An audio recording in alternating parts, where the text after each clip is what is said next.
Hola, ¿qué tal? Muy buenas noches, tengan todos ustedes, qué bueno que están en Tepantlato en vivo. Programa por internet de la revista Tepantlato, difusión de la cultura jurídica. Hoy tenemos de nueva cuenta, como lo prometimos el día lunes, está con nosotros la maestra Magdalena Wong Bermúdez y el doctor Amado Azuara González, distinguidos catedráticos del Instituto de Ciencias Jurídicas de Estudios Superiores. Seguimos con el tema, la necesidad de leyes emergentes y la sociología jurídica en la actualidad. Voy a presentar a mi compañero que me hace el favor de estar conmigo este día jueves. Adelante, Sergio. Muy buenas noches, Sergio Cárdenas Caballero. Un grato honor compartir nuevamente el día de hoy esta mesa con el doctor Azuara, con la doctora Magdalena Wong y con todos ustedes que nos acompañan todos los jueves en esta velada de Noche Jurídica. Muchas gracias, Sergio. Vamos a darnos su correo electrónico, tepantlatenvivo@hotmail.com, nuestro número telefónico 55-648-373. Recuerden que en este programa hay entrevistas, debates, consultas, opiniones y, ¿por qué no?, denuncias.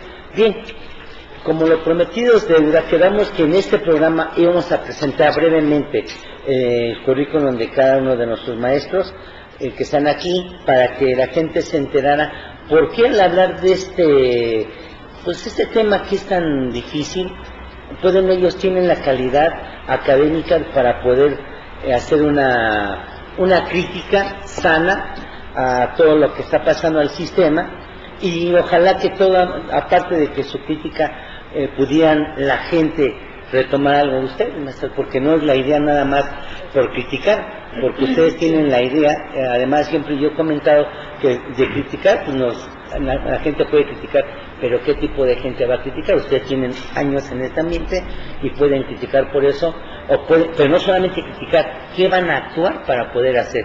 Como en el artículo que acaba de publicar usted en la revista Tepantlato, nuestra revista, que ahí está expresado, tiene sus conclusiones específicas, igual que el doctor, próximamente en la revista que va a salir, va a hacer las leyes emergentes, su filosofía que quiere documentar ahí, pero además va a traer conclusiones, doctor, que es la idea. Bueno, voy a permitir rápidamente presentar a la maestra Magdalena Wong Bermúdez, su desarrollo profesional. Directora de Promoción de la Cultura de los Derechos Humanos de la Procuraduría General de la República. Directora General de Prevención y Readaptación Social del Estado de Morelos. Directora de Prevención y Readaptación Social de la Dirección General de Prevención Social de la Secretaría de Gobernación. Directora del Reclusorio Preventivo Femenino Oriente de la Dirección General de Reclusorios y Centros de Readaptación Social del Departamento del Distrito Federal. Directora del Reclusorio Preventivo Varonil Norte de la Dirección General Prevención y Readaptación Social del Gobierno del Distrito Federal. Directora del Centro de Tratamiento para Varones de la Dirección General de Prevención y Tratamientos de Menores de la Secretaría de Seguridad Pública Federal. Directora Técnica de la Dirección General de Prevención y Tratamientos de Menores de la Secretaría de Seguridad Pública Federal.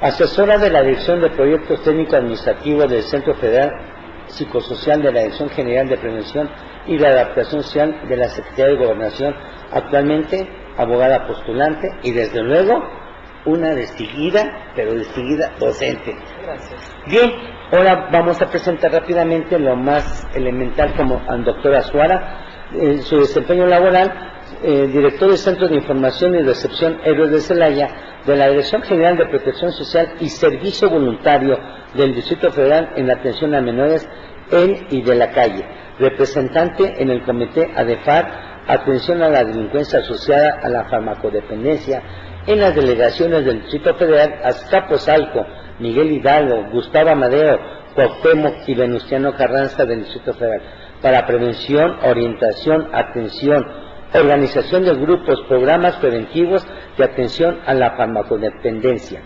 En la Procuraduría General de Justicia del Distrito Federal, como subdelegado de Servicios a la Comunidad en las delegaciones Miguel Hidalgo, Coajimalpa de Morelos, Álvaro Obregón, Magdalena Contreras y Venustiano Carranza del Distrito Federal, coordinando profesionales y especialistas destinados para la orientación, atención, elaboración de programas y estrategias de atención al problema de la delincuencia y o asociado a la farmacodependencia en estas delegaciones. también como subdirector administrativo de la Clínica Hospital de Especialidad Valbuena del Instituto de Seguridad Social al servicio de los trabajadores del Estado en el Distrito Federal en materia de salud. También como subdirector en la Coordinación de Investigaciones de Robo de Vehículos de la Procuraduría General de Justicia del Distrito Federal, posteriormente como secretario particular del delegado del Departamento del Distrito Federal de la Delegación Magdalena Contreras, más adelante como jefe del Centro de Observación y Clasificación del Reclusorio Preventivo Varonil Oriente del Distrito Federal, de la Dirección General de Reclusorios y Centros de Readaptación Social del Distrito Federal. De la misma manera como subdirector técnico del Reclusorio Preventivo Varonil Oriente de la Dirección General de Prevención y Readaptación Social del Distrito Federal. Asimismo, encargado de la Dirección del Reclusorio Preventivo Varonil Oriente de la Dirección General de Prevención y Readaptación Social del Distrito Federal. Subdirector técnico del Reclusorio Preventivo Varonil Norte de la Dirección General de Prevención y Readaptación Social del Distrito Federal. Subdirector técnico y jurídico del Centro Femenil de Readaptación Social de Tepan de la Dirección General de Prevención y Readaptación Social del Distrito Federal. En 2 periodos como subdirector técnico del Centro Penitenciario y de Readaptación Social para Varones Santa Marta Catitla de la Dirección General de Prevención y Readaptación Social del Distrito Federal. Así también fue titular de la Unidad de Procedimientos Internos de la Contraloría Interna dependiente de la SECODAN en la Procuraduría General de la República. Director del Centro Preventivo Varonil Sur de la Dirección General de Prevención y Readaptación Social del Distrito Federal. En la actualidad se desempeña como apoderado legal e investigador de la Oficina Coordinadora de Riesgos Asegurados de la Asociación Mexicana de Instituciones de Seguros, AMIS, entre otros. Esto rápidamente, y desde luego es un distinguido académico.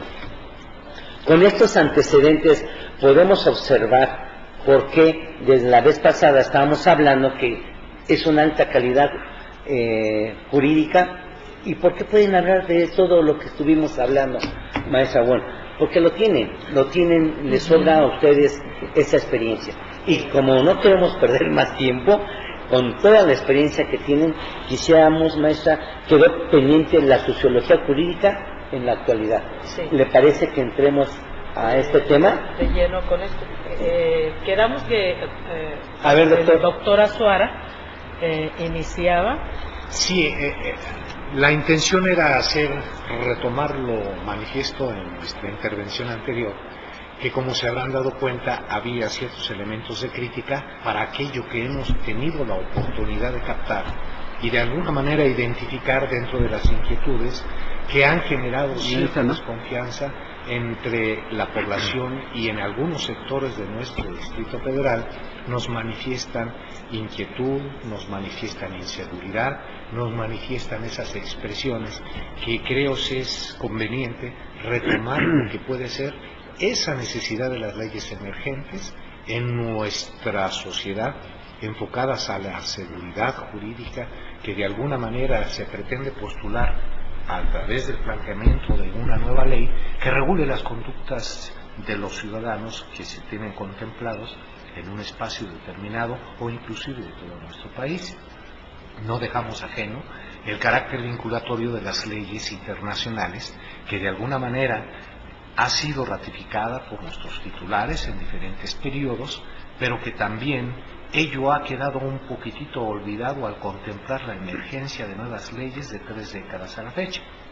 Sabemos que el Estado tiene la facultad, y es plenamente reconocido, que ante un fenómeno que amenaza la paz, la seguridad o el orden jurídico, debe de establecer alguna ley que establezca coto, valga la redundancia, o frene esas manifestaciones.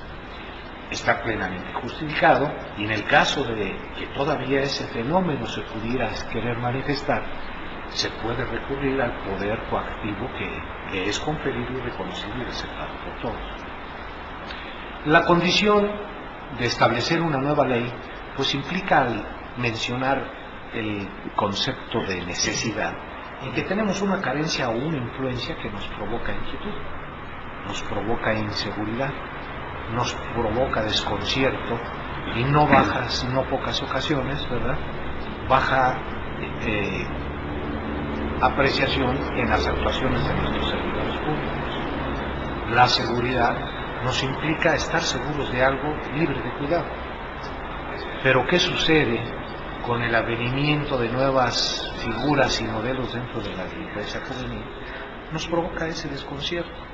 Nosotros proponemos ante nuestras autoridades determinados elementos que nos llevan a manifestarnos en una idea y la proyección de nuestra voluntad, que se retome el criterio para que nos oferten dentro de ese planteamiento que el legislador difunde en esa conminación a través de las autoridades que reconocemos y que se establece un diálogo entre las instituciones y los individuos que conformamos una sociedad.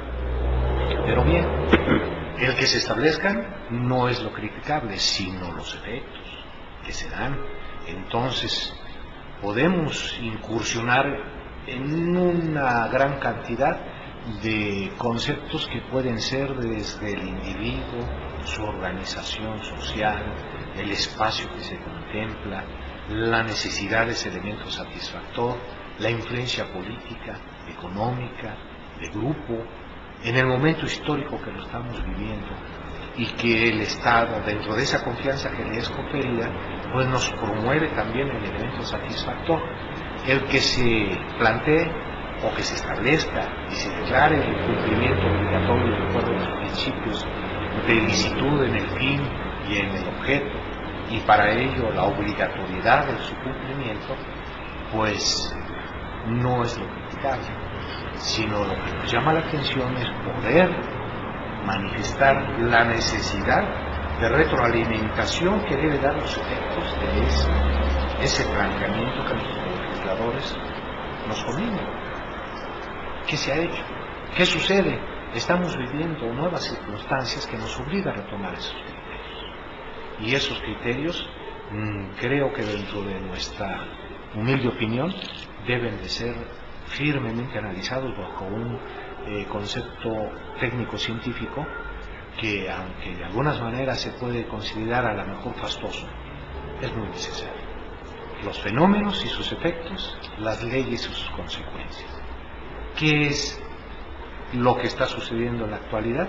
Que se ha perdido esa dialéctica entre lo que es la ley, los efectos que se da, planteamiento ideológico, planteamiento escrito, pero la realidad no es congruente con ello. La idea, lo que se promueve para que se establezca como elemento satisfactor, lleva implícita una voluntad. Esa idea que se hace pragmática la interpreta nuestro legislador, que es de alguna manera quien promueve la conminación para que todos nos adecuemos a ella y demos obediencia. Pero eso que se planteó ideológicamente, académicamente, dentro de una filosofía, o la necesidad que nos establece en nuestra vida cotidiana, ¿verdaderamente cumple su fin? ¿Efectivamente satisface las necesidades de una organización social para cuidar el orden público y todo tendiente a un bien común? ¿Se ha vigilado que efectivamente el resultado cumple con esas necesidades para que en la realidad se establezca confianza, tranquilidad y serenidad? Ese es el tratamiento que ahora queremos retomar. Bien, adelante, maestro. Bueno, buenas noches, primero que nada. Muchas gracias por estar nuevamente en esta mesa. Es un honor para mí el estar aquí acompañada de tan honorables caballeros y profesionistas. Bueno, el planteamiento que está haciendo el doctor Azuara, considero que tiene un buen fondo. ¿Por qué? Porque todas estas leyes emergentes que de un tiempo a la fecha se han estado elaborando, como lo decía anteriormente, únicamente se hace para un manejo del Estado, un manejo para contener ese clamor social de la misma sociedad, para efecto de que ya no se siga demandando, ¿verdad?, esa atención. Pero resulta tristemente que estas leyes emergentes que se están haciendo, pues con el mismo nombre de emergentes, las hacen emergentes nuestros legisladores, pero sin ponerse a analizar, a estudiar, a ver si efectivamente la elaboración, la difusión, el nacimiento de esta nueva ley efectivamente va a cubrir esa demanda social que se está realizando. Principalmente, por ejemplo, tenemos en materia de seguridad pública, tenemos en materia de salud, tenemos en materia de economía, tenemos en materia sendaria, tenemos en materia mercantil, tenemos en materia civil, en derecho familiar, sí, pero ¿hasta dónde está la estructura de esa ley, de esas leyes que han surgido últimamente y que efectivamente se cuente con la base para que su ejecución, su operación, su aplicación, el personal que está asignado a esas áreas específicas realmente cuente con la capacidad, con la preparación, con la experiencia que requiere la especialidad de cada materia? Ello para nada coopera al momento de la aplicación. ¿Por qué? Porque lo estamos viendo.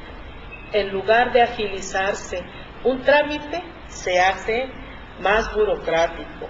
En lugar de que se dé esa efectividad inmediata para que se dé la atención que está requiriendo la sociedad o en ese momento la persona que está siendo afectada como que es la víctima, pues resulta que tampoco hay esa efectividad inmediata. Entonces, ¿estarán legislando mal, maestra? ¿Por qué hicieron llamados ustedes en cuanto a lo que ustedes están viendo diario en su vida como de tantos años de experiencia? Entonces, ¿qué les dirían ustedes a los legisladores? Vamos a una pausa y le parece que enseguida regresamos, maestra, por favor. ¿Cómo no?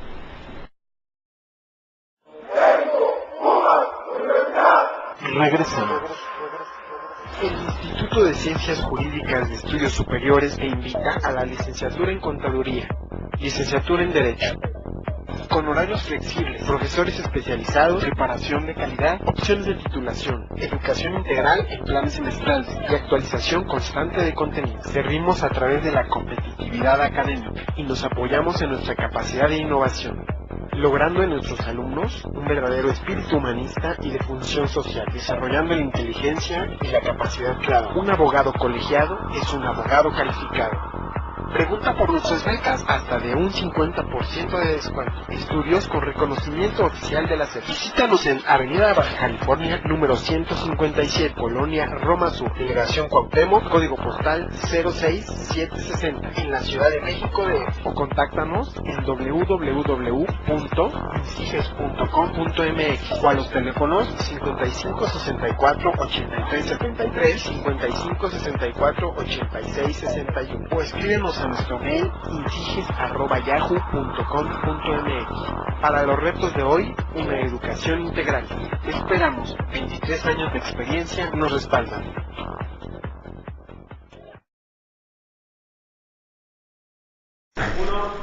Sí, muchas gracias. Estamos de nueva cuenta, maestra. Entonces, le decía yo, en cuanto a las leyes emergentes, dentro, ¿qué le diría usted a qué está pasando?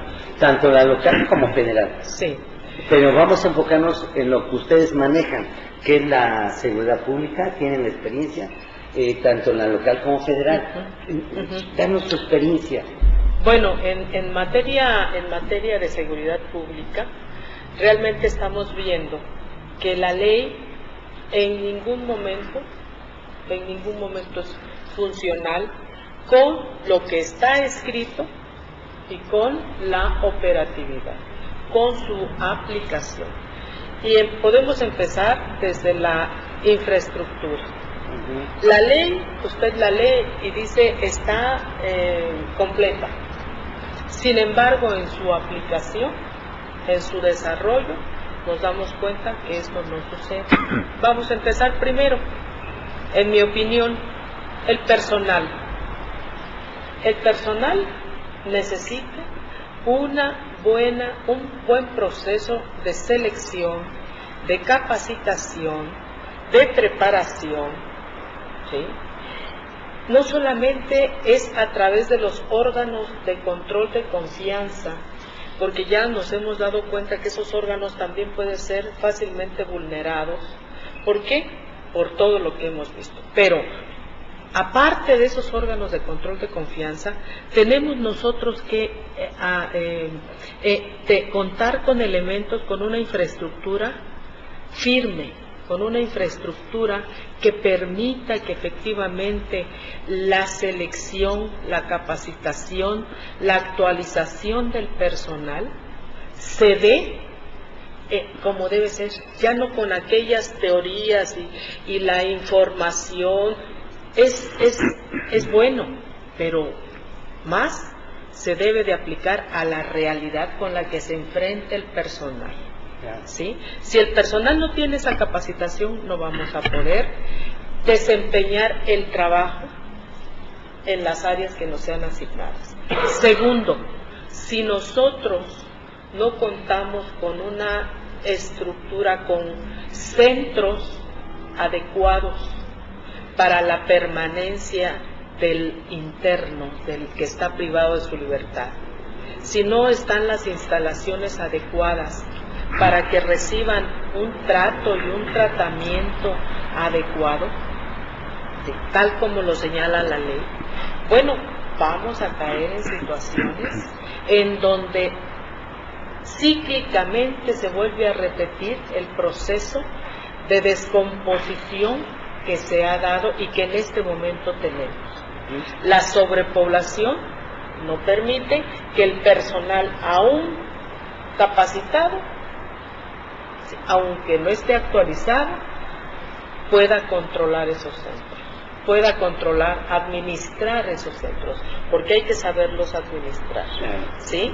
Y si a eso le sumamos el que, aparte de la infraestructura, no hay recursos económicos que le permitan a un director de un centro, del que sea, decir, se descompuso el tanque de gas, y el tanque de gas hay que arreglarlo inmediatamente. El trámite para que le manden el presupuesto para que repare usted el tanque de gas tarda 15 días. Y mientras, si lo autoriza. Y mientras, ¿cómo contiene usted a la...? Ese es un ejemplo de la burocracia que va entorpeciendo la funcionalidad del centro. La ley puede estar muy clara. Actualmente la ley es clara, pero para bajarla a su aplicación, en su operacionalidad, como lo estoy planteando en este momento, como lo vive la gente que vive en los centros, por eso se crean esos cotos de poder, porque pues no hay el recurso. Es muy bonito hacer leyes. Yo propongo, y sería parte de mi conclusión, que se retomaran aspectos en materia de seguridad. No es la misma población, por eso la sociología jurídica actualmente en su estudio señala que hay una explosión demográfica, pero esa explosión demográfica nos ha conllevado a que estos niveles, estos accesos a la educación, a la buena educación, a la formación, a la familia, pues son valores que ahorita están en crisis, y esto nos conlleva precisamente a que haya más delincuencia, ¿sí? Y esto nos va a conllevar a que haya mayor conductas inclinadas hacia lo antisocial y lo parasocial, ¿sí? Entonces, ¿qué se necesita hacer? Retomar nuestra historia. Es muy sabia. Nuestra historia tiene la solución, y si sumamos el conocimiento de la historia con el conocimiento real de la norma, simplemente de nuestra Constitución, con todas las modificaciones que se le han hecho, con todas las adecuaciones que se han vertido, yo le aseguro que entonces vamos a tener en nuestras manos, con esta explosión demográfica, con esta falta con estos valores débiles que tenemos en este momento, con esta debilidad también del Estado, de no poder tomar el control como debe ser para establecer, entre comillas, una buena paz social. Si no retoman estos elementos para poder plantear nuevas leyes, las leyes emergentes, las medidas que sean pertinentes, pienso que vamos nosotros en una declive que nos va a llevar a una situación muy grave. ¿Sí? Maestro, doctor, en este caso, por lo que escucho, estas leyes emergentes tienen como fin, bueno, es decir, sí tienen cierta cuestión en cuanto a su finalidad, es buena. Lo que tenemos, la problemática es para su aplicación misma, y debemos de tomar en cuenta entonces que lo importante es una adecuada capacitación tanto de personal y en este caso la situación de contar con recursos para su buen funcionamiento. Mi pregunta va encaminada a la situación si entonces no se toma en realidad en cuenta la sociología jurídica para el efecto de establecer estas leyes emergentes, o qué pasa ahí, ¿no hay congruencia? Exactamente, no hay congruencia. A mí me gustaría retomar la definición que dio Edith Braut en cuanto a la ley emergente. Es la ley que conecta las propiedades emergentes de una estructura, llámese sistema, con las propiedades de los componentes de esa estructura para que a final de cuentas sea única, irreductible y última. A final de cuentas, cada uno de los componentes que forman un todo, quiero conceptualizarlo en nuestra Constitución. El todo, la carta magna de nuestras leyes, es la Constitución. Ahí se identifican normas morales de contenido social que se declaran obligatorias en su cumplimiento por ser consideradas las soluciones que le dan a la conflictividad entre los seres un orden, una paz, una tranquilidad, y consecuencia de esa armonía de la vivencia entre los hombres se da el bien común. Bien, pero dentro del derecho se contemplan diferentes áreas, como ya marcaba la doctora, entre lo fiscal, entre lo laboral, el derecho jurídico, dentro de la cuestión de la delincuencia, el derecho penal, etcétera. Bien, la intervención aquí sería un análisis un poco más generalizado, en virtud de que se establecen las leyes, quién las interpreta y cómo se aplican, para que al final de cuentas dentro de todo ese procedimiento se encuentre un orden, pero que tenga eficiencia y eficacia por parte de las figuras o las instituciones representativas del Estado. Nosotros como ciudadanos acatamos esa regla, la aceptamos para poder convivir armónicamente con nuestros semejantes, pero también tenemos la facultad que en caso de detectar equivocación por parte de la aplicación de la ley, tenemos garantías que se contemplan también en nuestra Constitución: el derecho de réplica, el derecho de solicitud que se modifique, el derecho que en un momento dado no se aplique equivocada o desviadamente una ley. Pero ¿qué pasa cuando no existe esa conexión entre las propiedades emergentes que hicieron que ante un fenómeno que emergió dentro de una estructura social, emerja una ley que le ponga coto, freno, o cuando menos el impacto, el efecto que dio, sea menos dañino para todos los integrantes de un grupo o de un contexto social? Definitivamente se nos ha olvidado que dentro de esa emergencia, cada una de esas partes debe estar conectada. ¿Por qué me refería a la Constitución? Bien, de la Constitución, dentro de nuestro derecho penal, se contemplan nuestros códigos. El Código Penal y Código de Procedimientos Penales, tenemos 66 en nuestra República, y si sumamos el militar son 67. Hay divergencias en lo que es la apreciación y la aplicación tan solo en nuestro país. Pero también existe efecto vinculatorio en aquellas normas que se han establecido a nivel internacional y que son contempladas bajo dos principios. El principio ius cogens y erga omnes, la licitud entre ese principio y el fin, y la obligación de cumplir esas leyes, pero que además las aceptamos y las integramos en nuestros ordenamientos internos. Pero de repente viene la emisión de una ley, y esa emisión de ley como que parece desconocer que existen otras leyes ya establecidas y que también dentro de su principio y fin son obligatorios su cumplimiento, pero son violatorias las nuevas, que ante la emergencia está justificado el Estado, bajo la tutela de los bienes jurídicos, emitir un algo que frene aquella influencia que nos está dañando. Pero no se debe de olvidar que la vigilancia en cuanto a su impacto de quien la interpretó y de quien la aplicó sea exactamente para el fin que se promovieron y que se están aplicando. Porque ¿qué sucede cuando una ley viola los derechos ya establecidos y contemplados en otra ley que tiene la obligación de ser cumplida? Porque se emitió así nada más. Se justificó, sí, la emergencia de esa ley, pero no se puede disculpar que no se revise que cada una de esas partes que forman el contenido, el todo de nuestra Carta Magna, estén disarmónicas. Y esos ejemplos, algunos de ellos, nos los acaba de ilustrar la maestra Wong.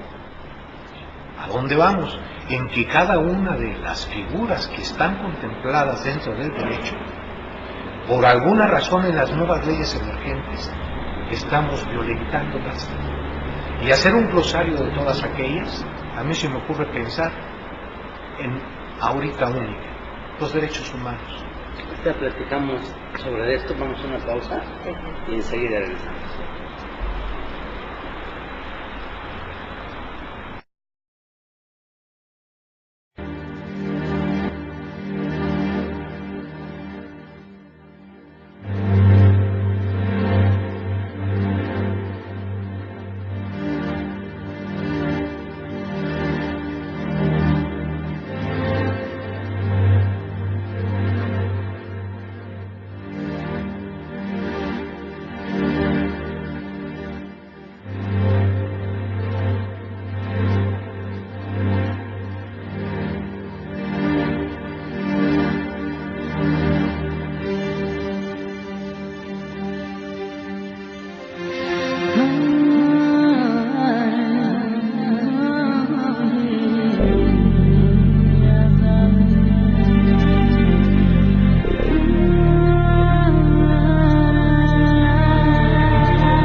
Estamos entrevistando a la maestra Magdalena Wong Bermúdez y al doctor Amado Azuara. Adelante, doctor, lo interrumpí en cuanto a los derechos humanos. Bien, esto es el panorama general. En cuanto a la sociología jurídica, sabemos que es establecer un orden y una relación, una dialéctica entre el derecho y el ciudadano. El derecho, de alguna manera, establecido ya en el plano teórico y no dentro de un discurso. Y ese discurso que no sea populista, sino que sea popular, que supere ideas y que de alguna manera, enfocado en alguna de las áreas, A mí se me ocurre pensar, por ejemplo, en los derechos que se tiene como ciudadano, parte integrante de una sociedad. ¿Qué pasa con aquellas zonas que se denominan marginadas? ¿Siguen siendo ciudadanos o ya están definitivamente enclavados en un señalamiento que favorece la corrupción, la rotulación, la estigmatización y la criminalización? Como agentes que van a pagar a veces errores de las mismas estructuras y las instituciones, con nosotros como mismos ciudadanos formando parte de un grupo preponderante que es el que sí tiene cercanía hacia la ley y a lo mejor se le respetan sus derechos. ¿Qué sucede en materia de la economía?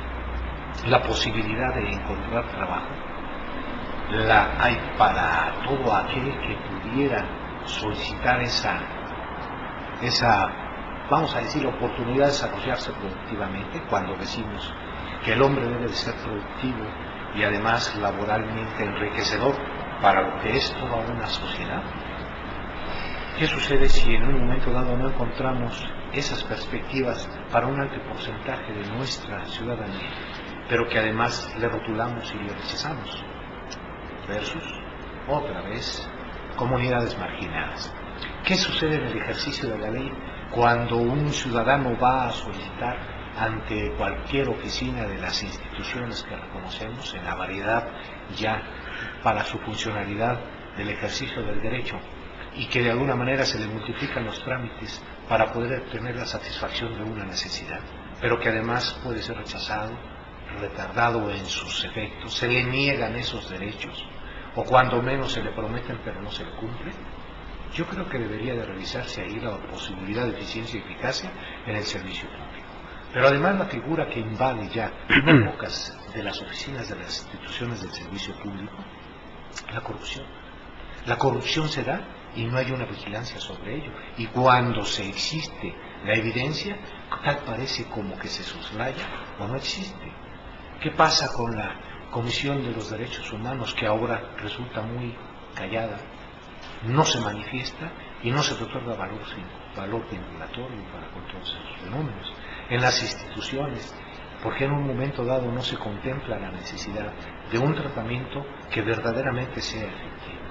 Lo que se prodiga para darle la oportunidad al hombre de reinserción social, esa repersonalización que una vez que obtiene su libertad, se hace por la mediación de la libertad anticipada o por cumplimiento de la pena, se le niega porque ya está rotulado, ya está señalado para denegarse de la oportunidad que presumiblemente se le está dando de acuerdo a la ley.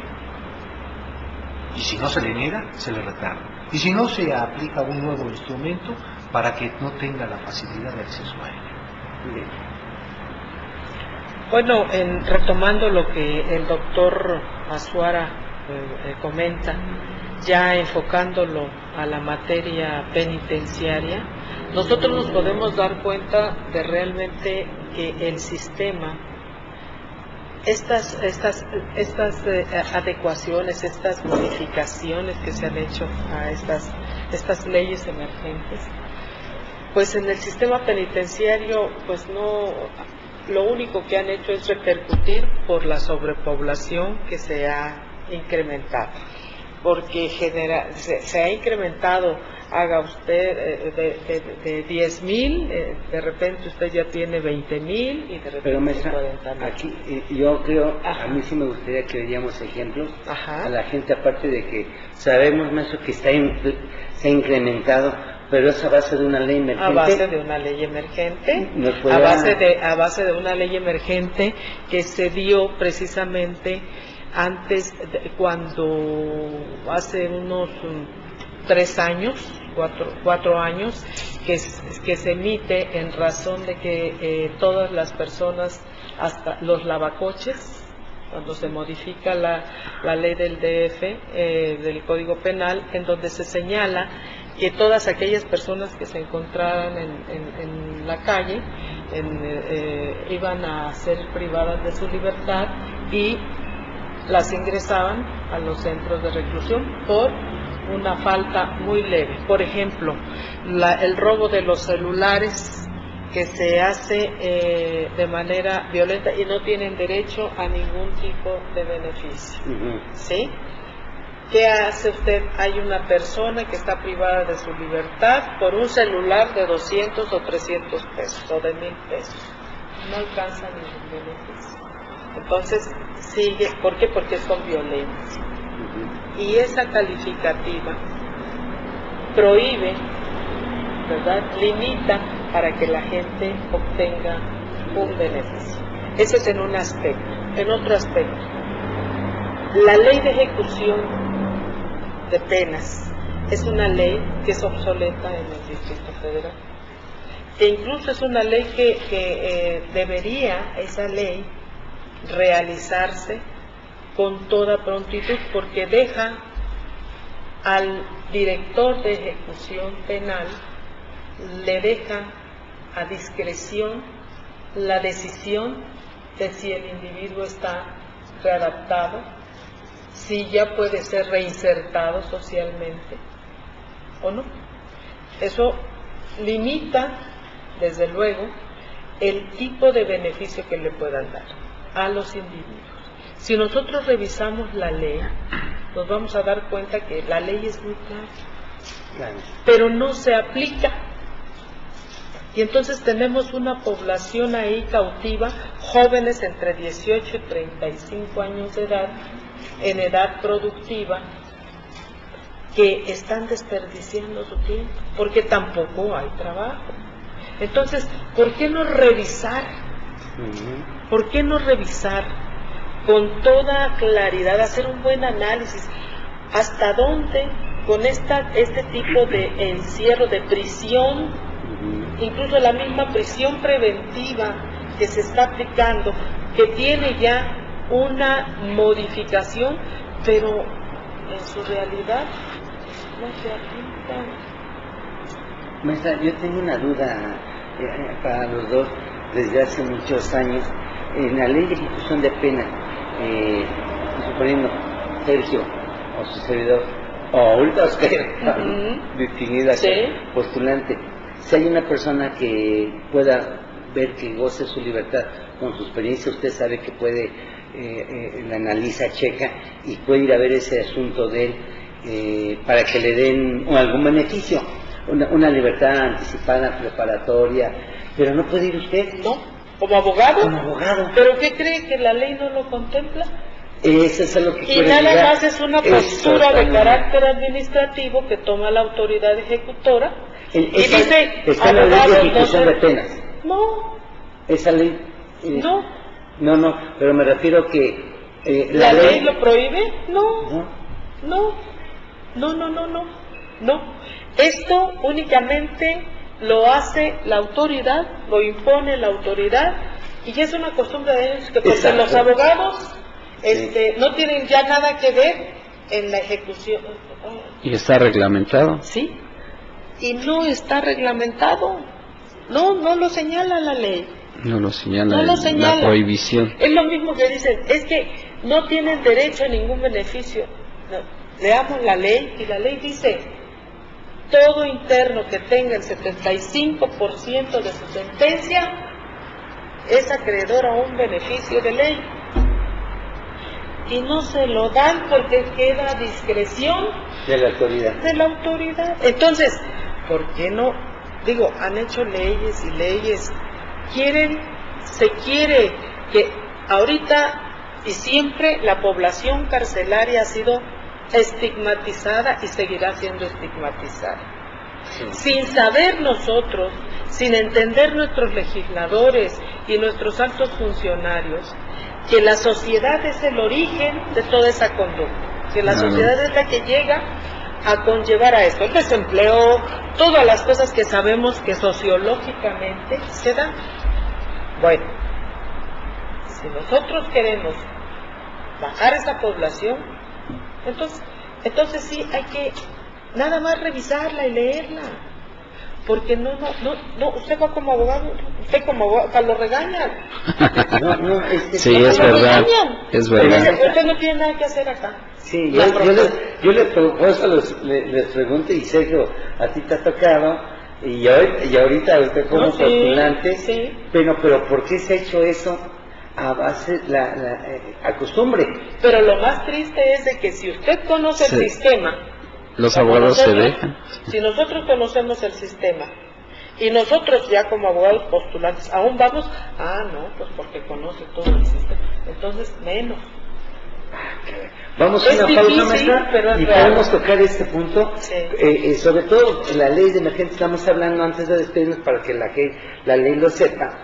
Usted habló muy claro ahorita en cuanto que se ha producido, perdón por usar esa expresión, se ha producido más gente interna por una ley que en lugar de ayudar está perjudicando, ¿no? Claro. Y aquí Sergio también nos puede decir en cuanto a las fianzas, Sergio. Tú nos puedes decir que ya no se dan fianzas como antes, ¿no? Porque ya no tienen derecho a la libertad la gran mayoría. Entonces, ahorita, ¿qué está pasando? ¿Podemos tocar ese punto? Sí, sí. ¿Podemos y además, el asunto de los beneficios, es decir... No es de regateo, no es mercado, no es mercado. Aquí es un derecho. Es un derecho. Vamos a una pausa y enseguida regresamos. Es un derecho. Regresamos.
Bien, estamos entrevistando a la maestra Magdalena Wong Bermúdez y al doctor Amado Azuara.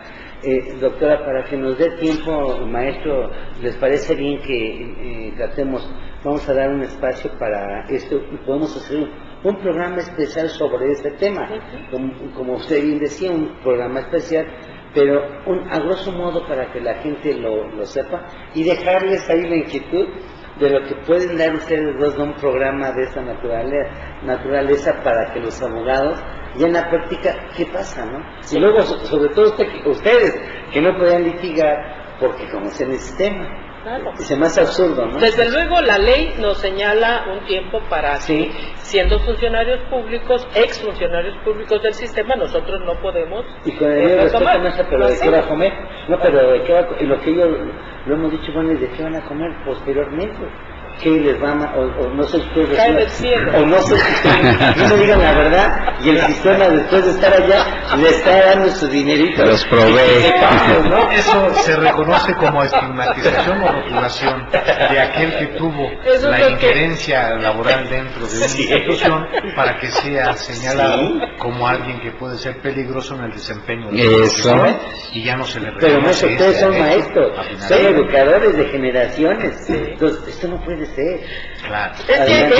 Y qué interesante sería conocer precisamente de parte de ustedes que conocen este sistema cómo es la aplicación de la ley de ejecución de sanciones penales, qué importancia tiene para el público el poder saber que existen leyes que son violentadas por la propia autoridad.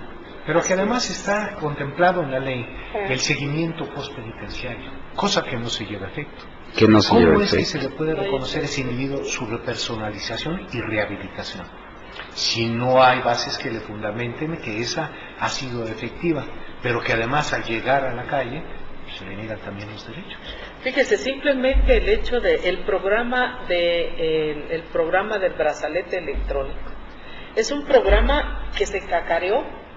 Las autoridades lo difundieron y lo pusieron muy alto. Sí. Pero ¿qué cree que es? Es un programa que todo el mundo pensamos, qué bueno que ese programa se va a aplicar y de esa forma mucha gente va a poder rehacer su vida, porque la gente que está privada de su libertad tiene que adaptarse al centro, tiene que adaptarse a la vida interna. Pero Cuando salió ese programa dijimos, ese programa va a venir a abrirle la puerta a mucha gente, pero resulta que es un programa en donde hay que pagar, hay que dar una fianza, esa fianza debe de tener un respaldo de un bien raíz, ¿sí?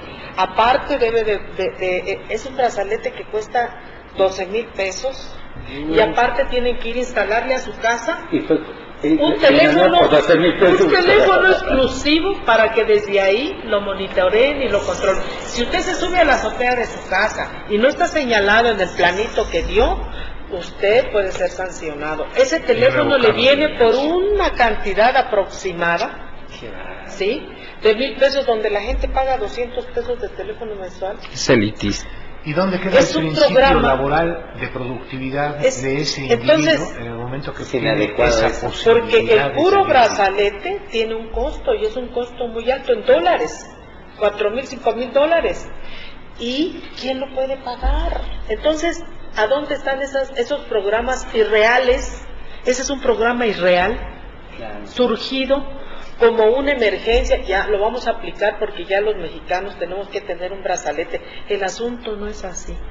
Entonces, mi conclusión personal en materia, primero, que yo invito a nuestros legisladores que participen en el análisis, en el estudio sociológico para efecto de emitir aceptar o elaborar una ley, una nueva ley emergente.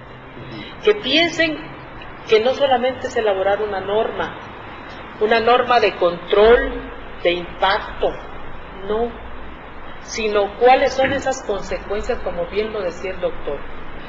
¿Qué es lo que sigue después de elaborar la norma? No es nada más la publicación en el diario oficial. ¿Con qué infraestructura se cuenta? ¿Cuál es el recurso material, económico, humano?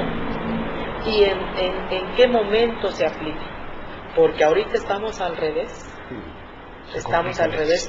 Y la sociología jurídica actual nos está brindando una pléyade, un abanico de situaciones que debemos retomar, ¿sí? Y hacer un análisis jurídico claro y preciso para que sea real la aplicación o la emisión o la elaboración de la ley. Porque esas lagunas que de alguna manera impiden que efectivamente la ley sea aplicada con el fin que se plantea. Claro. Si retomamos lo del brazalete, el ámbito, el perímetro de acción del individuo está limitado, y si se sale de ahí, puede ser revocado el derecho. Desde luego. Pero ¿cómo se le va a pedir que sea productivo si no puede trabajar? Pero aparte, ¿cómo vamos a pedirle al individuo que tenga confianza en las instituciones si estamos viendo que a los individuos se les revoca una libertad no por el incumplimiento de asistir a una firma? No, se le revoca la libertad por la presión social, porque supuestamente no entregan documentos que antes de que se les otorgue el beneficio se supone que ya se entregaron. Eso está muy grave, eso es muy grave. Entonces no podemos nosotros conseguir con esto. Ojalá, y en la revisión que se haga de estas leyes, el secuestro, que es el de moda, el secuestro ha estado toda la vida dentro de nuestra legislación, de nuestra historia incluso.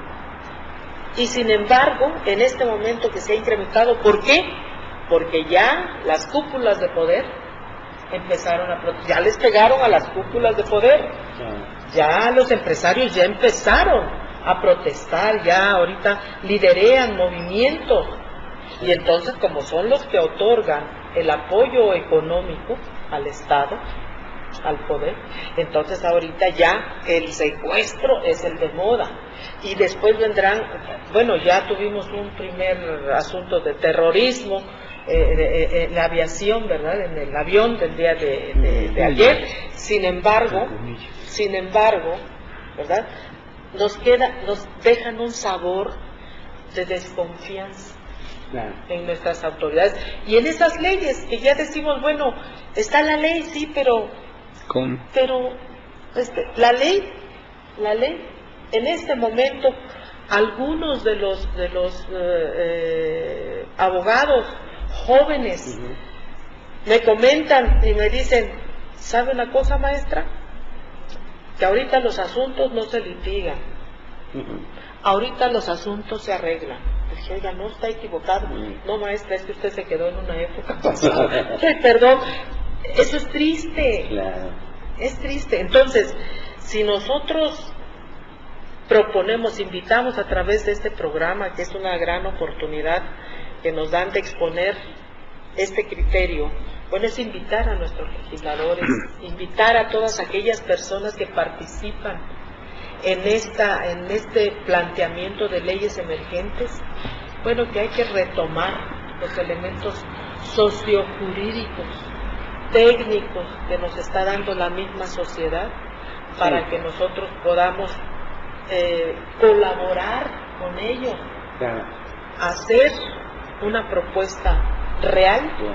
Ojalá que pudieran hacerlo. Así debe de ser. Adelante, doctor, su conclusión final.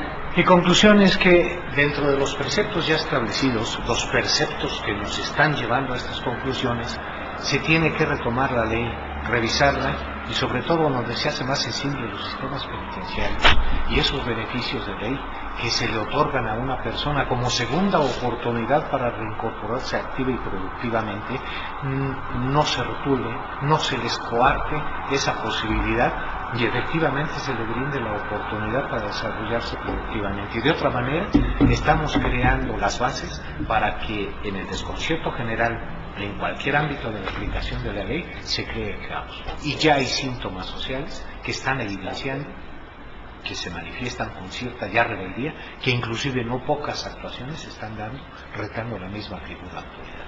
Sí. Bien, pues dejamos ahí en la mesa la ley de ejecución de penas, que sería formidable hacer un programa sobre eso y sobre qué está pasando ahí, si está cumpliendo su función, incluso no solamente hablar de ciertos aspectos, traer la ley, claro, ir desarrollando pues de alguna manera algunos artículos, ¿no? Que son los más necesarios, maestra. Las medidas, las modalidades de las medidas, es decir, la remisión parcial, la libertad preparatoria, el beneficio el 2x1, ¿sí? Y lo que señala la ley, que el 75%, al cumplir tu sentencia, el 75% tiene derecho a. Sí. Y la ley lo dice. ¿Y qué les parece si lo dejamos más en la puerta? Vemos fechas de ustedes, y ese tema a mí me parece sensacional, ¿no?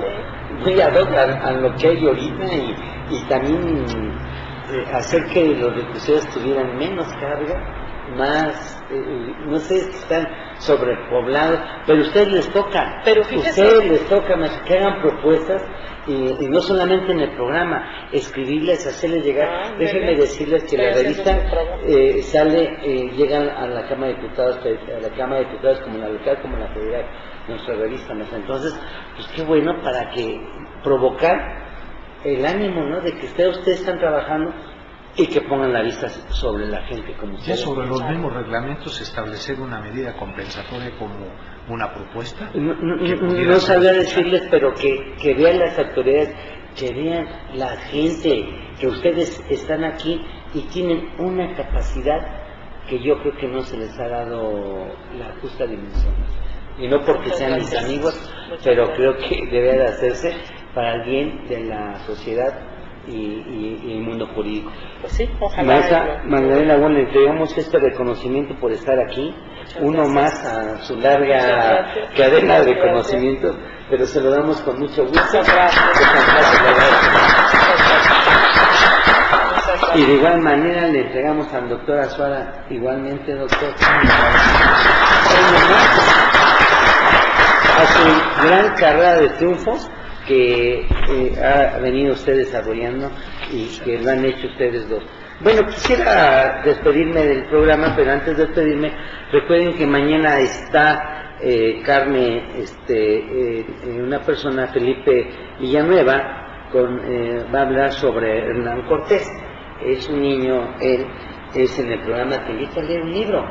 Pues precisamente es eso, Aquí han venido gente, te invito a leer un libro, gente que trae posgrados. Hace 8 días, mañana va a ser 8 días que entrevistamos a una persona que acaba de llegar de España y pues estudiar allá y trajo y habló sobre Vasconcelos, habló sobre la raza cósmica, quedó incompleto. Pero te invitamos a leer un libro. Puede venir un niño de primaria, de secundaria, preparatoria, de licenciatura, de posgrado, no importa eso. La idea es que te invitemos a leer un libro. Esa es la intención, que la gente en nuestro pueblo retome la lectura, que tanta falta hace, que nos da cultura, y por eso tenemos que hacer este tipo de programas. Yo quisiera despedirme de todos y agradecerles aquí a la mesa de trabajo y recordarles que el día de mañana tenemos un compromiso, y recuerden ustedes que la lectura hace la mente lo que el ejercicio hace hacia el corazón. Buenas noches, buenas noches, muy buenas noches. Buenas noches y sea usted feliz. Gracias. Gracias.